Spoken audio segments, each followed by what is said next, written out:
First on CBS Mornings, a disturbing new congressional report out later today finds more cases of manufacturers selling baby food with high levels of toxic heavy metals. The report describes dangerous levels of toxins, including arsenic, lead, cadmium, and mercury in popular baby food products.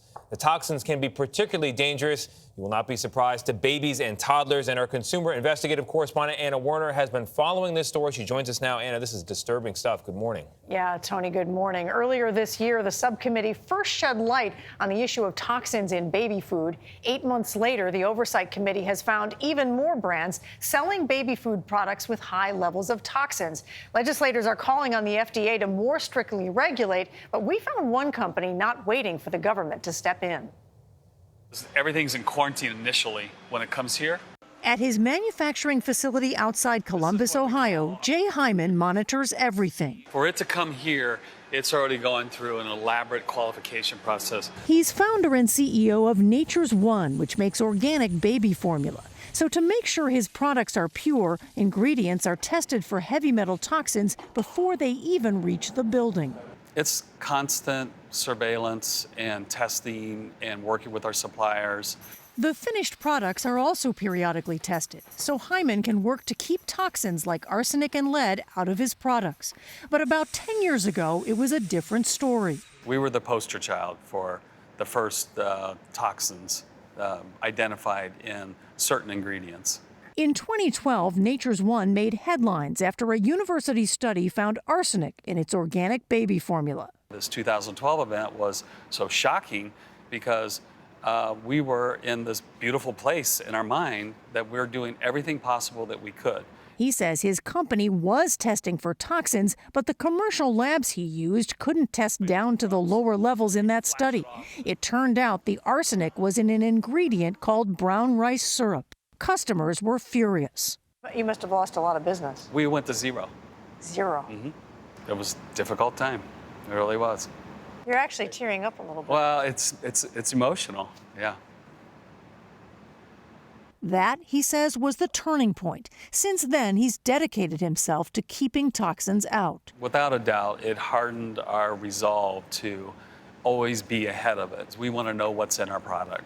But as to other companies, the latest congressional report looking at toxins in baby foods says heavy metals are showing up in some major brands.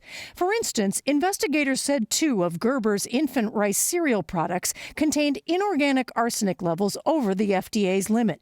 They said Gerber failed to recall those products. Most of Plum Organics products contained heavy metals too, including popular Super Puff snacks. And they said Walmart raised the amount of arsenic it allowed in its products, going from an internal company standard of 23 parts per billion to the maximum allowed by FDA of 100 parts per billion. Subcommittee Chairman Representative Raja Krishnamurthy. No level of toxic heavy metals and exposure to them is safe for a baby.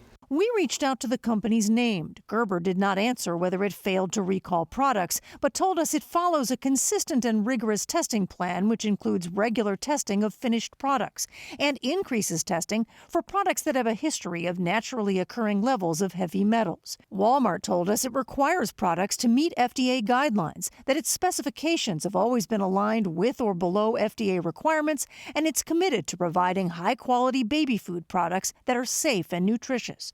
But Representative Krishnamurthy wants stronger federal standards. So you don't believe that this can be left up to the companies to fix this? Correct. They haven't so far shown either the capacity or the willingness to regulate themselves. You need a federal regulator in the form of FDA to be regulating them closely. But Jay Hyman says, I don't wait for government to lead me to that destination. It's up to me to have a conscience for my consumer. It cost us more to go through this process, but is there really any price you wouldn't pay to remove a toxin that's harmful to a child in its later years or development years? I say no.